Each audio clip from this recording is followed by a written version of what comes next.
Is या सेटू क्या है, क्या है। और इसके लिए संतुलन स्थिति में सूत्र की स्थापना कीजिए। और इसके लिए संतुलन स्थिति में ये लैंग्वेज वाली में इसको सिलेक्ट नहीं करना है। टैप करो वीडियो, ये लैंग्वेज नहीं आएगी। तो टैप करके देखेगा तो आएगी नहीं। टैप करने की बात नहीं है, क्योंकि तो अपन ओरिजिनल मोड पे रखे देखेंगे तो वो लैंग्वेज आएगी।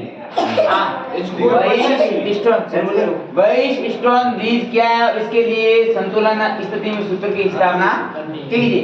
तो वैसे ये एक प्रयोग की विधि है, जानते हैं कि एक प्रयोग होता है, प्रयोग होता है। इसमें क्या होता है कि 4 प्रतिरोध होते हैं, 4 उसमें से 3 तो ज्ञात होते हैं, 3 तो क्या होते हैं, और एक इसमें से अज्ञात होता है, एक इसमें से क्या होता है, और हमें अज्ञात को क्या करना होता है, ज्ञात करना। इस विधि से हम इसको अज्ञात को ज्ञात कर सकते हैं। और प्रयोगी विधि में भी यही होता है, वहां पर भी हमारे पास एक सेतु होगा और उसकी सहायता से हम 3 प्रतिरोध तो उसमें हमारे पास में दिए होंगे, दिए तो जिनका मान कुछ नहीं होगा। एक प्रतिरोध जिसमें ऐसा होगा जिसका कुछ नहीं तो मान होगा और नहीं कुछ दिया होगा, उसको हमें ज्ञात करने के लिए हम ये विधि वहां पर अपनाएंगे। आप वहां पर भी अपना सकते हो, पहले हमने यहाँ सीख लिए, अगर यहाँ सीख हुई है तो वहां हम आराम से ज्ञात कर सकते हैं।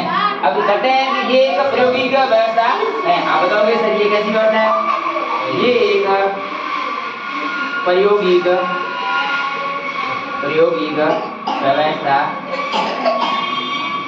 ये एक प्रायोगिक व्यवस्था है जिसके द्वारा 3 ज्ञात प्रतिरोध, जिसके द्वारा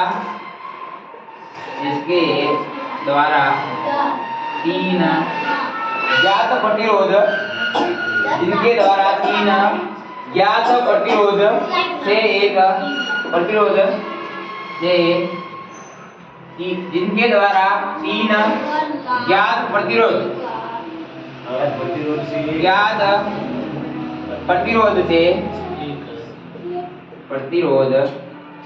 से एक अज्ञात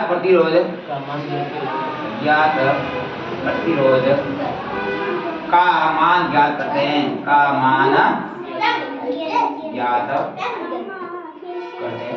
ये बताना है कि हमारे पास में 4 प्रतिरोध हो गए, जिसमें 3 तो ज्ञात हो गए और एक अज्ञात हो गया, और 3 ज्ञात के द्वारा हम एक अज्ञात का मान ज्ञात करते हैं।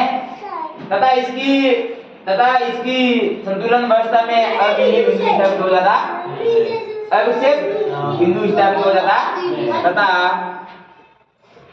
इसके संतुलन व्यवस्था में एक विक्षेप व्यवस्था में अविक्षेप बिंदु स्थापित हो जाता है।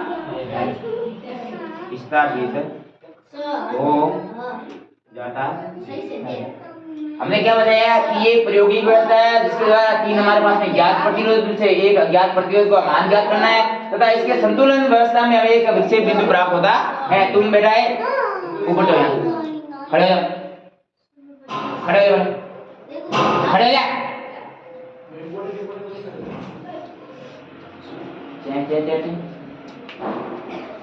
क्या बताया कि वही स्टोन के द्वारा हमें 3 ज्ञात प्रतिरोध में से एक अज्ञात प्रतिरोध का मान ज्ञात है, ये लिख दिया। फिर इसका डायग्राम बनाएंगे, क्या बनाएंगे, डायग्राम बनाएंगे। चलो ये मैं मिटा देता हूँ, आपने लिख लिया होगा।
एक परिपथ बना रहे हैं हमने और जिसके अंदर एक बैटरी जोड़ दी है और एक कुंजी जोड़ दी है, इसका नाम हमने K1 दे दिया है और धारा हमने I प्रवाहित कर दी है और यहाँ पर आकर धारा हमारे पास अलग अलग दो भागों में बढ़ जाएगी, एक I1 हो जाएगी और एक I2 हो जाएगी। चार प्रतिरोध ले लिए, एक को R1, एक को R2, एक को R3, एक को R4 दे दिया और एक गैल्वेनोमीटर को जोड़ दिया B और D से, इसके बीच में कुंजी लगा दी K2। ये K1 पहली वाली कुंजी K1 दे दी, दूसरी वाली को K2 दे दी। एक परिपथ ले लिया A B C D, धारा क्या प्रवाहित की I प्रवाहित की और ये एक बिंदु पर आकर धारा कितने भागों में बढ़ गई है, दो भागों में बढ़ गई, एक I1 और एक I2। सीधा है ना, एक भी समांतर क्रम में जुड़ा हुआ है, धारा अलग अलग बढ़ जाएगी। ओके, ऊपर की I1, नीचे वाली I2। अब हम देखेंगे कि इसमें कैसे हम अज्ञात प्रतिरोध को ज्ञात करते हैं। हाँ, जब व्हीटस्टोन ब्रिज से इसी तरह लिखवा देते हैं, और जब व्हीटस्टोन ब्रिज से जब व्हीटस्टोन ब्रिज में B से D की ओर, B से D की और आने वाली धारा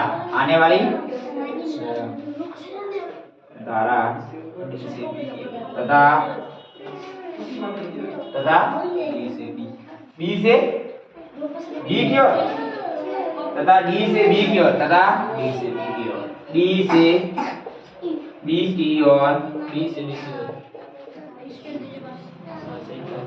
B की ओर B की और जाने वाली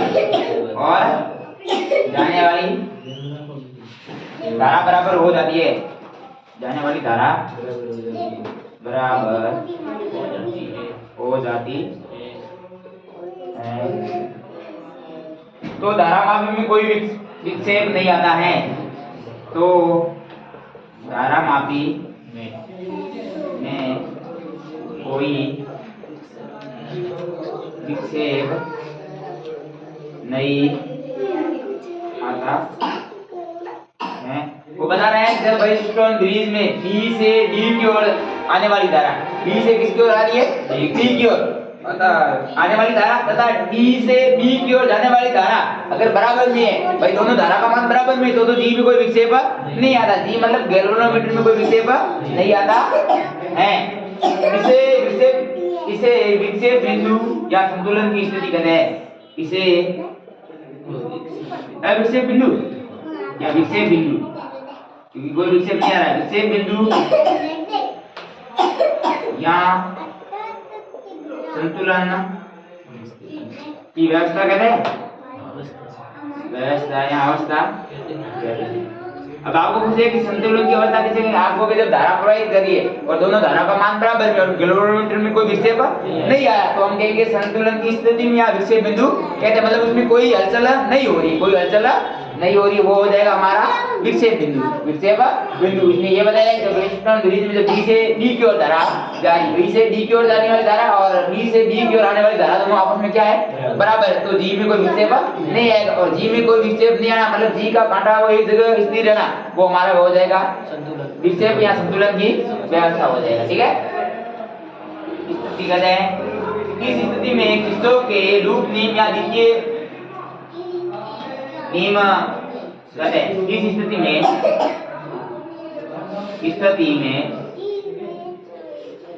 किर्चॉफ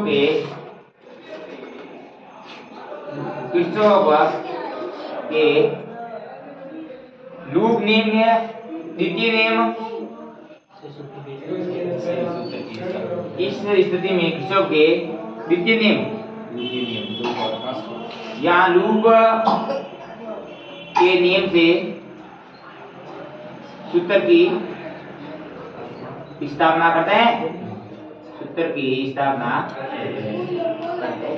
फिर हमने ये बताया कि इस स्थिति में अगर हमें किर्चॉफ के दोनों नियम याद है तो दूसरे नियम से हम इसके सूत्र की स्थापना करते हैं। दूसरे नियम में सूत्र की स्थापना करते हैं और जैसे हमने एक बंद परिपथ दिया हुआ है, क्या दिया हुआ है? बंद परिपथ दिया हुआ है। बंद परिपथ होगा तो बंद परिपथ में ही हम किरचॉफ का नियम लगा सकते हैं। तो हमारे पास में एक बंद परिपथ बन रहा था, आपने देखा होगा एक आयताकार।